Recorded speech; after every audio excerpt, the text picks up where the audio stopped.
I don't agree कि boys ही होते हैं ऐसे। आई थिंक कि ये इंसानों वाली बात है अगेन, कि एक लड़का और लड़की ऐसा वाला नहीं है कि लड़के ही कोप कर रहे हैं और लड़कियां ही काट रही हैं, ऐसा नहीं है। इंसानों वाली बात है कि एक ग्रुप ऑफ पीपल है जो कोप कर रहा है और एक ग्रुप ऑफ पीपल है जो काट रही है।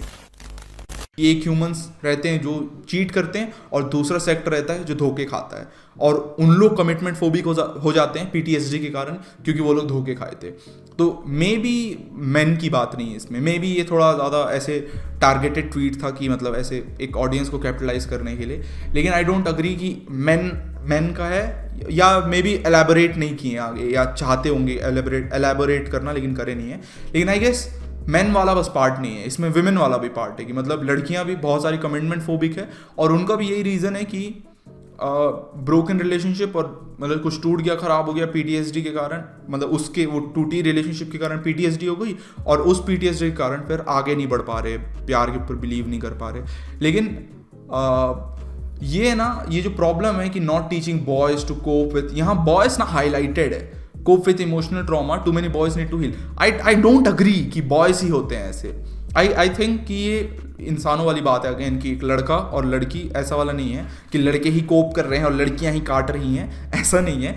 इंसानों वाली बात है कि एक ग्रुप ऑफ पीपल है जो कोप कर रहा है और एक ग्रुप ऑफ पीपल है जो काट रही है ना, काट रहे हैं। तो ऐसा है। और ये तो इंडियन हमारी सोसाइटी में ही है कि मतलब किसी को, भाई कैमरा गिर जाता मेरा, ये तो हमारी सोसाइटी में ये है कि ना किसी को कोप करना नहीं सिखाया गया। मतलब no one is taught to deal with emotional trauma. We are just taught कि भाई इमोशनल ट्रॉमा आने मत दे या फील मत कर, काइंड ऑफ, मतलब नम हो जाओ उस चीज़ को लेके।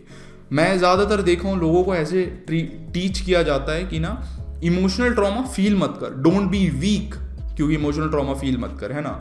लेकिन मेरे हिसाब से भी कोपिंग सिखाना बहुत ज़रूरी था, जो हम लोग नहीं कर पाए एज अ सोसाइटी में भी, मतलब एज अ सोसाइटी, मतलब मैं जितना देखता हूँ उसमें तो नहीं कर पाए हैं। और उसमें ये दिक्कत है ना कि ना लोगों को जब कोपिंग नहीं सिखाते ना, जब उससे डील करना नहीं सिखाते, तो फिर वो लोग अंदर ही अंदर टूटे रह जाते हैं, पीटीएसडी रह जाती है उनके अंदर, और उसके बाद फिर वो पीटीएसडी इधर उधर निकलती है, मतलब अलग रिलेशनशिप्स में निकलती है। लोग सोचते हैं कि ये तो नहीं चला, आगे का क्या भरोसा, है ना, ऐसे टाइप का।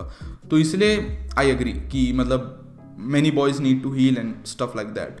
लेकिन आई गेस ऐसा है कि ना इसमें जनरलाइजेशन काफ़ी है कि मतलब लड़के हैं, बॉयज़ यहाँ पे बार बार हाईलाइट हुआ है, और बॉयज़ यहाँ पे वो लिखा है कैपिटल में, लेकिन ऐसा नहीं है, लड़कियाँ भी गो थ्रू दिस, है ना। और too many boys need to be taught how to cry, here's the manual, revisit the. अच्छा, ये दूसरा पार्ट ये है कि how to do that, how to vent out emotions. तो I guess revisit the memory breaks you the worst, right और meditate to get there.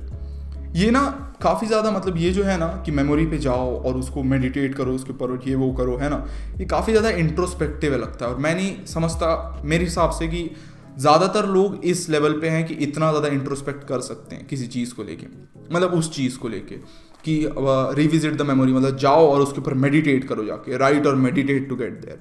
मतलब most of the people can not do that, क्योंकि वो मेरे हिसाब से काफ़ी high level introspection है। अगर तुम मेडिटेट करके वहाँ तक पहुँच पा रहे हो तो काफ़ी हाई लेवल इंट्रोस्पेक्शन है कि तुम अपने अंदर इतना झांक के देख सकते हो कि उस मेमोरी तक पहुँच सकते हो। मेरे हिसाब से इसका ईजी तरीका ये है कि तुम उस चीज़ के बारे में किसी से कॉन्वर्सेशन करो, क्योंकि कॉन्वर्सेशन हील अ लॉट अगर तुम सही इंसान के साथ कर रहे हो। और कॉन्वर्सेशन है ना, do not try to reach anywhere उस कॉन्वर्सेशन के साथ। मतलब ऐसा नहीं कि एक एम लेके चल रहे हो उस कॉन्वर्सेशन को, कि ये एम है कि ये कॉन्वर्सेशन चल रही है, अब हम लोग उस कॉन्वर्सेशन को इमोशनल हीलिंग के लिए लेके जाएंगे।